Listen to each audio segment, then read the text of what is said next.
है, तो उसको भी नजर रखते हुए जो अभ्यर्थी जो है, आप घर पे बैठे हुए हैं, आप जरूर पहुंचे पटना और इस आंदोलन को मजबूत करें और संघर्ष कर अपना अधिकार जरूर लें। फिर उसके अच्छा, फिर आप बोलिए सर, फिर हम बोलेंगे, नहीं तो हम पकड़ लेंगे जी सुर। बोलिए। जी, नहीं नहीं, बिल्कुल सर। और आपका बोलना जरूरी है, क्योंकि आप पटना के गर्दनी बाग में लगातार जो है वो डटे हुए हैं। आपके साथी पटना के गर्दनी बाग में लगातार डटे हुए हैं, और आपके साथियों को बहुत उम्मीद थी। कल माननीय शिक्षा मंत्री जी का बैठक था बिहार के तमाम संगठनों के साथ, तो सभी हम्म। 7वां विज्ञप्ति का जो हमारे साथी इंतजार कर रहे हैं, उनको लग रहा था कि हो सकता है सकारात्मक परिणाम हम सभी के सामने में होगा। लेकिन जहां तक मुझे पता चला है कि माननीय शिक्षा मंत्री जी सिर्फ गोल गोल घुमा के अपनी बातों को जो है वो सही तरीके से नहीं रख पा रहे हैं कि आखिर हम नियमावली कब देंगे। क्योंकि मैंने कल देखा था, उनसे पत्रकार बंधु ने पूछा था कि नियमावली कब तक आएगी सर, तो उन्होंने सिर्फ जल्द बोला। तो जल्द का मतलब तो हमारे बिहार के तमाम शिक्षक, अभ्यर्थी साथी दूर ही समझने लगे हैं अब।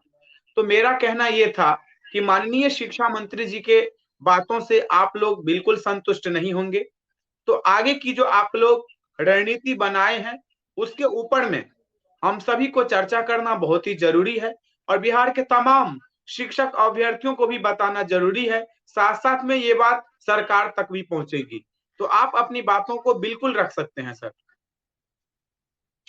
बिल्कुल सर, जैसा कि सर देखिए, ये आंदोलन का ही सर नतीजा है, जो सरकार कुछ अस्पष्ट तरीके से ही सही, लेकिन कुछ ना कुछ तो सर उसके जेहन में अब आ रहा है कि हाँ, 7वां चरण बहाली जरूरी है। तो ये हम लोग आंदोलन करते रहेंगे और तब तक करते रहेंगे जब तक कि हम लोग की विज्ञप्ति यानी नोटिफिकेशन 7वां चरण का नहीं आ जाता, तब तक हम लोग संघर्ष करेंगे।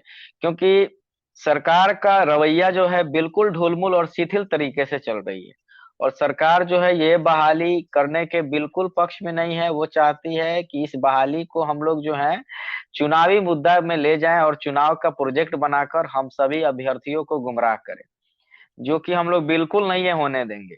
क्योंकि सर चुनाव का मतलब है कि 3 से 4 सीटें इसमें शामिल हो जाएगा, और हम लोग ये नहीं चाहते हैं और डिले करना। सर मैं खुद आपको बताऊं सर, मैं ऑलरेडी सर 3 सीटेड क्वालिफाइड हो चुका हूं।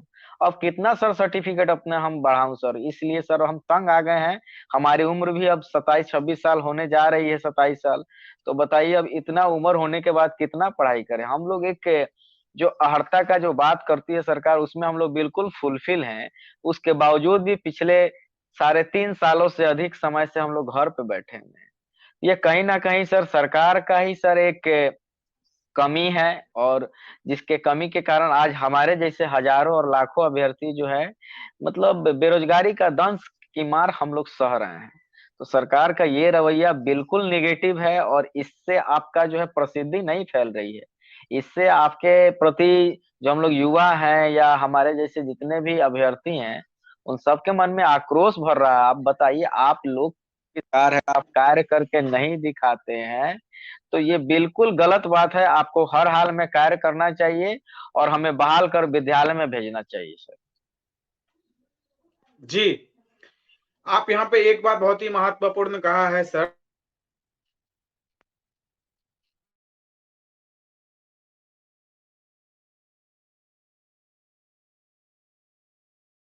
और यहाँ पे सीट की बात की जा रही है। आपने सुना होगा कि माननीय शिक्षा मंत्री जी ने कल भी कहा है कि हमारे पास लगभग 3 लाख से भी ज्यादा रिक्ति है, 3.5 लाख रिक्ति है। तो शिक्षक अभ्यर्थी ज्यादा ज्यादा हड़बड़ा क्यों रहे हैं? उनकी नौकरी लगेगी। हमारे पास तो उतने C TET, B TET, S TET अभ्यर्थी ही नहीं है। तो क्या लगता है आपको कि ये इस प्रकार का बयान क्या दर्शा रहा है? यही बयान दर्शा रहा है कि यहाँ जो समीकरण जो सरकार का है, उसके आपके दुख से, आपके परेशानी से उनको कोई सहानुभूति नहीं है।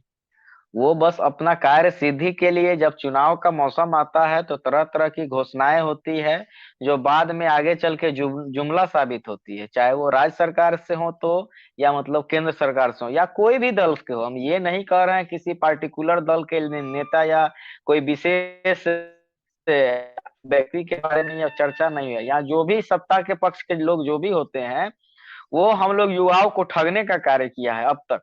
क्योंकि बीते आप समझिए सर, 3.5 साल से सारा हर्ता रखने के बावजूद जो आदमी घर पे बैठा रहे, उस पे क्या बीतती होगी सर। कितना सर अवसाद हो चुका है, कितना डिप्रेशन में हम लोग जा चुके हैं सर। इसका सर तकाजा लगाना बड़ा मुश्किल है सर। तो सरकार को इसको गंभीरता से लेनी चाहिए, और हर तरह से हम लोगों को पहल कर, बिल्कुल सर। अगर आप एक बार में आप 3 लाख या 4 लाख का जो आप बता रहे हैं डाटा आप नहीं कर सकते, तो आप सेगमेंट वाइज ही कीजिए। कोई ऐसा रूल रेगुलेशन निकालिए, ताकि अगर इनका जॉब इतना दिनों में नहीं लगता है, तो इसका बताइए, इसका जुर्माना कौन देगा सर। जो हम लोग इतना, जो हम लोग कष्ट झेल रहे हैं, हमारे ऊपर इतना विपदा आ रही है, हम लोग तरह तरह से परेशानियों से जूझ रहे हैं। आप बताइए सर, हम लोग इतना शिक्षा ग्रहण क्यों करते हैं? अपने जीवन को सुरक्षित करने के लिए, कि चलिए 20 22 25 साल तक पढ़ेंगे तो अच्छी नौकरी हो जाएगी, जिसके सहारे जीवन में हम लोग अच्छे से जी पाएंगे। अब यहाँ बताइए, यहाँ तो ये भी नहीं हो रहा है। सब कुछ होने के बावजूद भी, जबकि कहा जाता है कि लोकतंत्र की सरकार है, लेकिन यहाँ तो जनता का बात ही नहीं माना जाता है। सब एक दूसरे के ऊपर ठीकरा घूमते हैं। विपक्ष में है तो पक्ष नहीं दे रही है, पक्ष वाले बोलते हैं कि हम तो नियुक्ति पत्र बांट रहे हैं, जो कि नियुक्ति ऑलरेडी हो चुकी है, उनको दोबारा नियुक्ति दिया जा रहा है, ताकि हमारा जो मैनिफेस्टो हो, जो हमारा घोषणा हो, वो गलत ना हो जाए। तो इसके लिए वो क्या, अभी देखिए रिसेंटली बिहार पुलिस को दिया गया है, जो ऑलरेडी डीजीपी और एसएसपी के द्वारा सबको नियुक्ति दे चुका गया है। उसके बावजूद भी नीतीश सरकार और माननीय उप मुख्यमंत्री तेजस्वी जी दोनों ने मिलकर नियुक्ति बांटने का कार्य किया। ये कहीं ना कहीं बेवकूफ बनाने का। आप बताइए सर, शिक्षक जो है सबसे शिक्षित वर्ग होता है, उसके बावजूद भी आप पिछले इतने दिनों से हम लोगों को टाल मटोल कर रहे हैं, गुमराह करने का प्रयास कर रहे हैं। तो ये कहीं से उचित नहीं है। तो आपका ये ऑल टीईटी चैनल के तैयारी का जो चैनल है, इसके माध्यम से हम सरकार या विभाग को हम यही कहेंगे कि सर अब बहुत हुआ सर ड्रामा, बहुत सर हम लोग परेशान हो गए हैं, आजीज आ गए हैं सर। आपको अच्छा लगता है कि सर हम आपके विरोध में गर्दनी बाग में बैठे या आपके खिलाफ कुछ बोले सर? हम चाहते हैं कि सर आपके साथ सरकार जैसी आपकी है, हमें भी आप नौकरी दे दो, जॉब दे दो, ताकि हम भी आपका जो कार्य योजना है, जो प्रोजेक्ट है, जो विकास है, उसमें हम लोग अपना भी भागीदारी दिखाएं, ताकि हम लोग का भी सर एक ये हो और आपका भी अच्छा लगे। आप नहीं चाहते हैं कि बिहार में विकास हो, आने वाला पीढ़ी शिक्षित हो? बताइए, मैं जाता हूँ, मैं पटना में देखता हूँ, उधर राजा बाजार जो पुल है उसके नीचे देखते हैं लाखों ऐसे मतलब ये स्थापित परिवार हैं, जिनके बच्चे के पास मूलभूत सुविधा नहीं है। वो देख रहे थे सड़क के किनारे पेज को लेकर एक पेंसिल से उस पे कुछ लिख रहे थे, एबीसीडी या जो भी लेटर वगैरह लिख रहे थे। तो ये कितनी बुरी बात है सर। अब बताइए, हम लोग इतना शिक्षक अभ्यर्थी हैं, आपके पास टीचर की कमी है, हम लोग बैठे हुए हैं। तो ये उचित नहीं है, आप बहाल कीजिए। और बिल्कुल सर, हम अपना जो जिम्मेवारी है, जो हमारी भागीदारी है, उसको हम लोग बिल्कुल निभाएंगे, और पूरी निष्ठा और ईमानदारी के साथ निभाएंगे। तो आपसे बस यही अपील है कि आप जल्द से जल्द सर हमें बहाल करें सर। हमें अब बेहद अच्छा नहीं लग रहा है सर। जी सर, जैसे कि यहाँ पे सरकार की जो रणनीति है वो बिल्कुल ठीक दिखाई नहीं दे रही है, और आप लोग पिछले 12 दिनों से देखा जाए तो पटना के गर्दनी बाग में लगातार धरना प्रदर्शन कर रहे हैं। आगे भी आप अनशन की बात कर रहे हैं। तो आप बिहार के तमाम शिक्षक अभ्यर्थियों को क्या संदेश देना चाहेंगे कि ये लड़ाई अब ज्यादा ही महत्वपूर्ण हो गई है और ज्यादा ही मजबूती से लड़नी पड़ेगी, क्योंकि माननीय शिक्षा मंत्री जी के द्वारा या सचिवालय में जो आप लोग जाते हैं, वहां से कोई आप सभी को डेट नहीं बता रहा है कि इतने तारीख को नियमावली आएगी, इतने तारीख को विज्ञप्ति आएगी, इतने तारीख को आप लोग विद्यालय में होंगे। नहीं बताया जा रहा है। सिर्फ एक ही बात कहा जा रहा है कि जल्द ही शिक्षकों की बहाली होगी। तो बिहार के तमाम शिक्षक अभ्यर्थियों को आप क्या कहना चाहेंगे, क्या संदेश देना चाहेंगे? क्योंकि एक दो लोगों से तो ये लड़ाई लड़ी नहीं जाएगी, यहाँ तो बहुत सारे शिक्षक अभ्यर्थियों को आना होगा। बिल्कुल सर। देखिए सर, मैं क्या कहूँ सर, हम उतना तो बुद्धिजीवी और इंटेलेक्चुअल नहीं है, लेकिन हम इतना जरूर जानते हैं सर कि जैसे कि सर, देश में राजा, समाज में गुरु, और परिवार में पिता, और घर में स्त्री, ये कभी साधारण नहीं होते हैं। क्योंकि निर्माण और प्रलय दोनों इन्हीं के हाथों में होता है सर। तो इसलिए सर, हम नहीं करना है, हमेशा पॉजिटिव रहिए। और बिल्कुल सर, हम लोग अगर सकारात्मक रणनीति बनाकर सही तरीका से कार्य करें तो सरकार को झुकना होगा। और नहीं तो सर, बस हम लोग इसी तरह थोड़ा सा और ढिलाई हम लोग भी बरत लें तो ये बहाली 2-3 सालों के लिए ठंडे बस्ते में चले जाएगी। आप ये ना समझे कि सरकार कह रही है जल्द होगी, तो इसका मतलब ये नहीं है कि 4 दिन के बाद, 10 दिन के बाद, महीना दिन के बाद आपकी बहाली प्रक्रिया शुरू हो जाएगी। बिल्कुल नहीं सर। क्योंकि ये सर हम लोग का कार्य अनुभव है सर, पिछले 2019 से हम लोग सर इस क्षेत्र में है, और हम लोग बराबर देखे हैं सर, सचिवालय से लेके सरकार तक। अब आप लोग को भी तो जानते ही हैं, पेपर के माध्यम से आपने पढ़ा था कि माननीय जब तेजस्वी यादव जी जब विपक्ष में थे, तो स्पष्ट शब्दों में उन्होंने कहा था कि अगर हमारी सरकार बनती है तो हम पहला कलम से रोजगार देने का काम करेंगे, 30 दिनों के अंदर शिक्षक की बहाली करेंगे। तरह तरह का उनका जो बात था, स्टेटमेंट था, हम लोग ऑन रिकॉर्ड भी है, आप पेपर के माध्यम से या वीडियो के माध्यम से देख भी सकते हैं। और आपके खुद एनडीए के गवर्नमेंट में जो माननीय शिक्षा मंत्री इनके पिछले वाले थे, विजय कुमार चौधरी जी, उन्होंने स्पष्ट तौर पे कहा था कि सितंबर में हम आपकी विज्ञप्ति हर हाल में जारी करेंगे। तो बताइए, वहां भी हम लोग जुमला और ठगा महसूस किए। तो कहीं ना कहीं देखिए, सरकार का जो मंशा है अभी तक क्लियर नहीं है। वो हमेशा टाल मटोल का कार्य कर रही हैं। अभी बताइए, आरजेडी के पाले में आपका शिक्षा विभाग है और उनके प्रवक्ता हैं चितरंजन गगन जी। वो तरह तरह के रोज रोज नया नया बयान देते हैं। एक बार उन्होंने यहाँ तक कहा था कि दिसंबर में हम लोग स्कूल में रहेंगे। अब बताइए, 4 दिन 5 दिन बचा है इस महीना का, 10 दिन, 10 दिन के बाद हम कैसे विद्यालय में रहेंगे? तो ये कितना बड़ा, माने किसी के भावना के साथ खिलवाड़ करना, ये कहाँ तक उचित है सर? हम लोग परिवार में इतना चीज खो दिए हैं जिसका कोई आप हिसाब नहीं लगा सकते हैं। अपना तो शिक्षक प्रतिष्ठा, अभ्यर्थी अपना इस बात को वजूद। नहीं समझ रहा है सर। मेरा प्रश्न यही है कि शिक्षक अभ्यर्थी इस बात को समझ ही नहीं रहा। वो सोच रहा है कि बोल दिया कि भाई बहाली आएगी, और आप लोगों को पटना के गर्दनीबाग में जितनी सहयोग मिलनी चाहिए उतनी सहयोग नहीं मिल पा रही है। यही तो मैंने यहाँ पे आपसे कहा है कि आप उनसे क्या निवेदन करना चाहेंगे।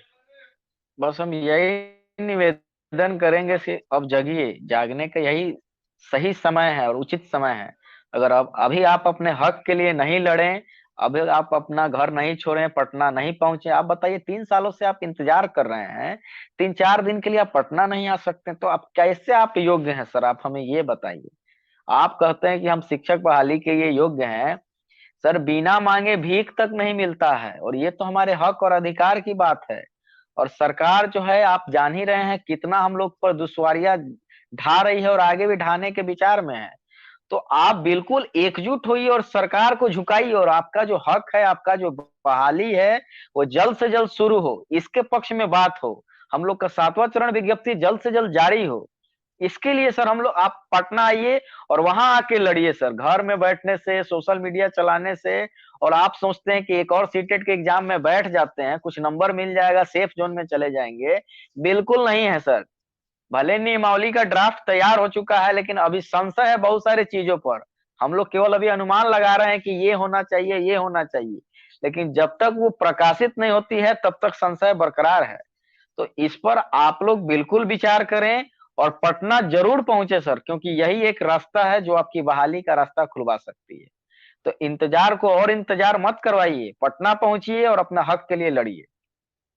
जी, तो अनशन का कार्यक्रम कहाँ पर रखा गया है सर?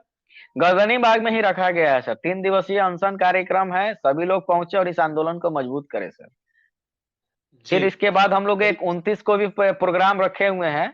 और देखिए सर, अगर ये 3 दिन हम लोग का अगर अच्छे से निभ जाता है तो 29 को कुछ बड़ा करने का भी हम लोग सोच रहे हैं, ताकि सरकार को हम लोग जब तक डिस्टर्ब नहीं करेंगे तब तक वो हमारे बारे में नहीं सोचेगी। ये बात एकदम क्लियर एंड कट है। बिल्कुल। ये बात आपने बिल्कुल सही कहा है कि आप लोग तरह-तरह की गतिविधि के माध्यम से धरना प्रदर्शन कर रहे हैं। जैसे आप लोगों ने मुंडन करवाया, फिर आप लोगों ने और भी भिक्षाटन का भी कार्यक्रम किया, फिर बिना वस्त्र के भी अर्धनग्न होकर के भी आप लोगों ने धरना प्रदर्शन किया, फिर आपने ब्रह्म भोज का भी आयोजन किया था। लेकिन सरकार के जो आला अधिकारी हैं या सरकार के जो नजदीकी लोग हैं, वही चितरंजन गगन की मैं यदि बात कर लूं, तो उन्होंने तो मतलब इतनी झूठ बातें उन्होंने बोली। उस समय भी हम सभी को विश्वास नहीं हो रहा था कि पहले विज्ञप्ति आएगा तब ना नियुक्ति पत्र मिलेगा। अब स्वाभाविक है, नियुक्ति पत्र की तो बहुत दूर की तैयारी है, नियमावली पर ही मोहर लग जाए कम से कम नवंबर के महीने में, तो कम से कम हम सभी को ये लगेगा कि चलिए भाई, इस गतिविधि से जो है वो बहाली होगी, इस नियमावली से बहाली होगी, हम लोगों को अब ये तैयारी करनी है। लेकिन यहाँ पर तो शिक्षा मंत्री जी बिल्कुल टाल दिए बातों को कि हाँ जल्द ही आ जाएगी। वो ये भी कह सकते थे कि देखो नियमावली बन के तैयार हो चुकी है, हमारे पास आया है, हमने उसको देखा है, हमने इसीलिए शिक्षक संगठनों के साथ बैठक किया है कि उस नियमावली में कुछ सुधार किया जा सके तो हम कर देंगे। ये सब कुछ नहीं बोले, बस ये बोल दिए कि देश के सबसे बड़े मुख्यमंत्री नीतीश कुमार जी, जो आज तक कोई कामे नहीं किए, पोशाक योजना तो फलाना योजना तो ठिकाना योजना। अरे भाई, पोशाक योजना फलाना ठिकाना योजना से क्या गुणवत्तापूर्ण शिक्षा मिल जाएगी? वो जो पत्रकार बंधु उनके पास में जाते हैं, उनको ये प्रश्न पूछना चाहिए उनसे कि क्या माननीय मंत्री जी, पोशाक देने से, साइकिल देने से क्या गुणवत्तापूर्ण शिक्षा मिल जाएगा बच्चों को?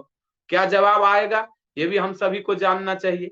लेकिन कोई भी पत्रकार बंधु हमारे ये प्रश्न उनसे कर ही नहीं रहा कि आप कह रहे बिल्कुल अच्छी बात है, आप पोशाक दे रहे हैं, किताब दे रहे हैं, छात्रवृत्ति दे रहे हैं, साइकिल दे रहे हैं, बहुत कुछ कर रहे हैं, लेकिन बिना शिक्षक का तो क्या गुणवत्तापूर्ण शिक्षा की बात आप कर सकते हैं? ये प्रश्न तो कोई कर नहीं रहा है, तो आप ही लोग कीजिएगा अब ये प्रश्न, बिल्कुल सही बात है। तो लास्ट में मैं आपसे 1 मिनट और लूंगा और मैं चाहूंगा कि जो भी आपको कहना है शिक्षक अभ्यर्थियों साथियों को, आप बिल्कुल इस प्लेटफॉर्म के माध्यम से अपनी बातों को लास्ट करें। बिल्कुल सर, देखिए मैं क्या कहूँ सर, मैं भी एक 7वां चरण का अभ्यर्थी हूँ और मैं भली भांति जानता हूँ और मेरा विजन भी क्लियर हो चुका है कि 7वां चरण जो है अब आसान रास्ता नहीं है। बहाली लगभग लगभग फंस रही है, तो इसको निकालने के लिए बस एक ही रास्ता है कि हम लोग सड़क पे उतरे, तभी आपका मामला संज्ञान में आएगा। हम लोग घरे बैठे या एक दिन जाके सचिवालय मिल लिए या नेता के पीछे पीछे घूमे तो वहां से कोई लाभ नहीं होने वाला है। जब तक उसकी किरकिरी नहीं होगी, जब तक उनका मुद्दा चारों तरफ फैलेगा नहीं कि हाँ एक मुद्दा है बिहार में शिक्षक बहाली का, तब तक वो आपके बारे में कुछ नहीं करने जा रहे हैं। एकदम आप लोग माइंड सेट कर लीजिए। तो या तो आप अपना जो निजी कामों में व्यस्त हैं, ट्यूशन कोचिंग स्कूल प्राइवेट नौकरी करके खुश हैं तो खुश रहिए, कोई दिक्कत नहीं। जब बहाली आएगी 24 में, 26 में, 28 में आप ज्वाइन कर लीजिएगा।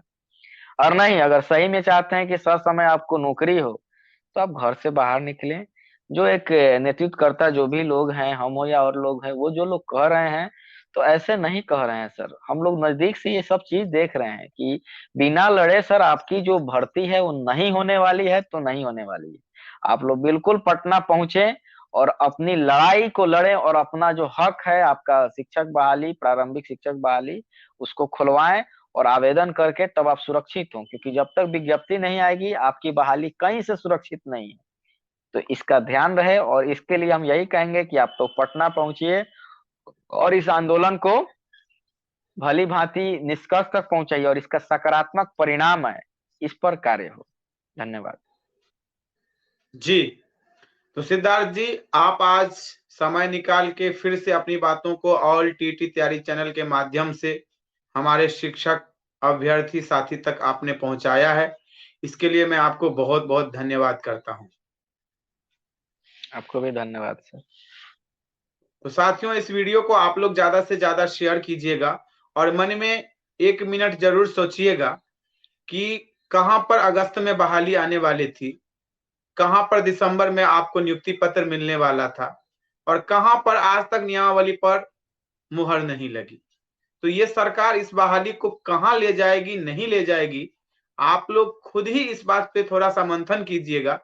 और हमारे जितने भी पटना में हमारे साथी डटे हुए हैं, आप उनका सहयोग जरूर कीजिएगा, चाहे वो आर्थिक सहयोग हो, चाहे वो मानसिक सहयोग हो, चाहे वो शारीरिक सहयोग हो, जैसे भी हो, आपसे मेरा विनम्र निवेदन है कि आप लोग उनका सहयोग जरूर कीजिएगा।